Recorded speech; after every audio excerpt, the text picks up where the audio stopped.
Bismillahirrahmanirrahim. Assalamualaikum warahmatullahi wabarakatuh. Selamat siang. Semoga kalian semua diberikan sehat selalu, limpah rizki, dan panjang umur pastinya. Karena semua itu hampa jika kalian mati dalam kubur nanti. Langsung saja kedudukan ilmu falak dalam hukum Islam. Bagi umat Islam, falak mempunyai kedudukan yang sangat penting. Apalagi jika dikaitkan dengan pelaksanaan ibadah dari tempat dan waktunya. Itu tersulah di dalam surat At-Taha ayat 130 yang berbunyi A'udzubillahi minasyaitonirrajim. Bismillahirrahmanirrahim.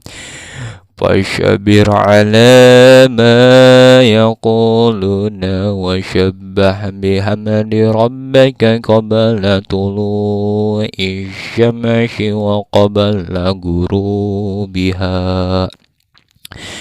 wa min ana'il laili washabbah wa atrafan nahari la'allaka turda, yang artinya maka sabarlah engkau wahai Muhammad atas apa yang mereka katakan dan bertasbihlah dengan memuji Tuhanmu sebelum matahari terbit dan sebelum terbenam, dan bertasbihlah pula pada waktu tengah malam dan di ujung siang hari agar engkau merasa tenang. Nah, di sini tuh dijelaskan ya, bertasbihlah dengan memuji Tuhanmu, ya Tuhan kita. Kalau Tuhan umat Islam kan Allah Subhanahu wa taala. Kalau umat yang lain saya nggak tahu. Sebelum matahari terbit berarti tahajud ya. Ya, untuk waktunya itu tahajud, dan sebelum terbenam itu sholat asar.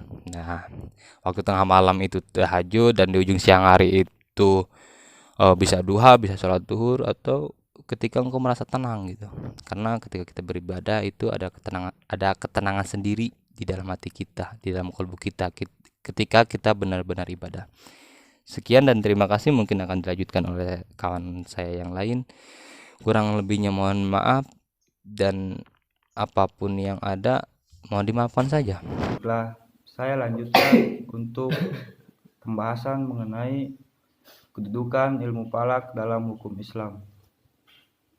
Dalam hukum Islam, aspek penentuan waktu dan tempat menjadi bagian yang inheren dalam pembebanan sejumlah pekerjaan atas orang-orang mukallaf.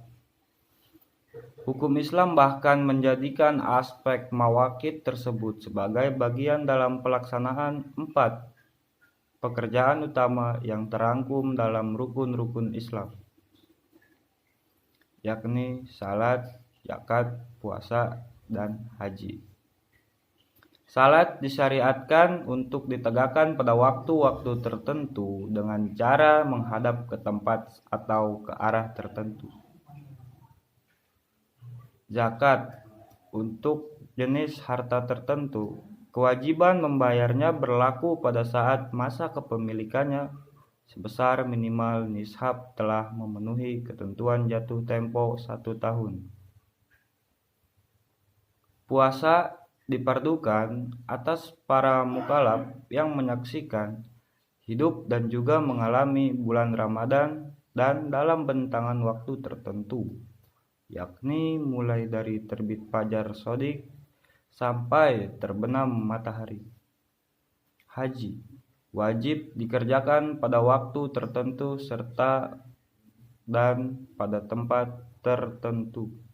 Baiklah, itu sedikitnya pembahasan mengenai kedudukan Islam atau kedudukan ilmu falak dalam hukum Islam.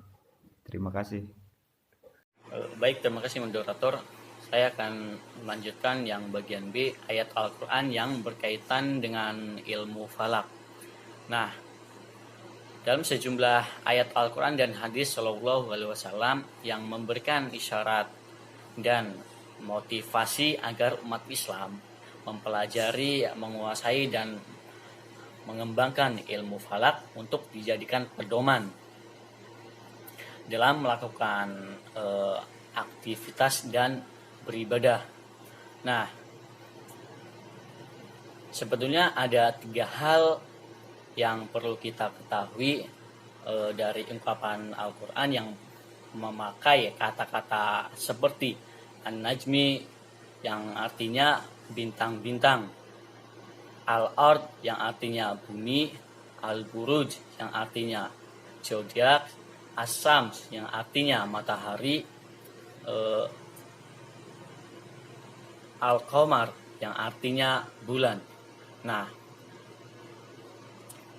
terdapat ayat Al-Quran yang menjelaskan secara langsung dalam firman Allah Subhanahu wa taala, Bismillahirrahmanirrahim, huwaladzi ja'ala samsa diya'a wal qamara nurul wa qadara madajala li ta'lamun adada sinina wal hisab ma khalaqallahu dalika ila bil haq yufsidu ila ayati liqaumi ya'lamun. Nah, yang artinya matahari bersinar dan bulan bercahaya, dan dialah yang menetapkan tempat-tempat orbitnya agar kamu mengetahui bilangan tahun dan menghitung waktu. Allah tidak menciptakan demikian itu melainkan dengan benar. Dia menjelaskan tanda-tanda kebesaran kepada orang-orang yang mengetahuinya. Surat Yunus ayat 5. Nah, selanjutnya ada firman Allah yang menjelaskan bahwa Bismillahirrahmanirrahim, waj'alna laila wan nahara yusni fama hauna ayatu daili waj'alna innahu nahar mubsyirata litabtahu fadlam mina rabbakum walitab'alumu adada sinina wal hisab wa kulla syai'in fasolnahu tafsila. Yang artinya jadikanlah malam dan siang sebagai 2 tanda, lalu kami hapuskan tanda malam dan kami jadikan tanda siang itu terang, agar kamu mencari kurnia Allah dan supaya kamu mengetahui bilangan tahun-tahun dan perhitungannya. Surat Al-Isra ayat 12. Baik, terima kasih. Baiklah, saya akan melanjutkan pembahasan materinya. Peredaran bulan pada awalnya kelihatan kecil dan kemudian menjadi besar, atau pada umumnya sering kita sebut dengan bulan purnama. Kemudian kembali mengecil seperti bentuk tandan yang tua. Allah Subhanahu wa taala menegaskan dialah yang menciptakan langit, bumi, dan bulan serta peredarannya dan pergantian siang dan malam. Selanjutnya Allah berfirman dalam surat Al-Imran ayat 190 yang berbunyi, Inna fi khalqis samawati wal ardi wahtilafil laili wan nahari liayati liulil albab, yang artinya sesungguhnya dalam ciptaan langit dan bumi dan pergantian malam dan siang terdapat tanda-tanda kebesaran Allah bagi orang-orang yang berakal. Pergantian waktu sepanjang hari seperti bulan, tahun, dan abad adalah ketentuan Allah, atau juga itu adalah semuanya hak prerogatif Allah dan juga sebagai tanda kekuasaannya. Banyak ayat Al-Quran yang menerangkan tanda-tanda kebesaran dan kekuasaan Allah melalui alam ciptaannya. Berdasarkan tanda-tanda itu dapat diketahui bilangan tahun atau perhitungan waktu. Dan banyak juga ayat-ayat Al-Quran yang membicarakan benda angkasa bertujuan mendorong dan memotivasi umat Islam agar mempelajari dan melakukan penelitian terhadap benda-benda langit, seperti ilmuwan muslim pada masa kejayaan Islam melakukan penelitian terhadap benda-benda langit bertahun-tahun lamanya sehingga mereka menemukan teori-teori baru dalam ilmu falak. Dan untuk realisasi kerja keras para ilmuwan muslim terhadap ayat Al-Quran tentang benda-benda langit melahirkan sejumlah tokoh-tokoh ilmuwan muslim dalam bidang ilmu falak. Sejak abad ke-7 Masehi sampai sekarang, titik kulminasi perkembangan dan kemajuan ilmu falak berada pada masa pemerintahan Abbasiyah, yaitu pada masa Khalifah Al-Mansur dan Al-Ma'mun. Selain itu, secara khusus pembahasan ilmu falak yang berkenaan dengan peredaran dan kedudukan matahari, bumi dan bulan ada juga hubungan erat dengan kepentingan ibadah seperti arah kiblat, penetapan waktu sholat, dan awal bulan Komariah. Ilmu falak yang membicarakan tiga hal pokok tersebut dinamakan dengan ilmu syar'i. Tentunya yang ilmu syar'i itu yang menjelaskan yang tadi saya sebutkan, membahas tentang arah kiblat, waktu sholat, dan awal bulan Komariah.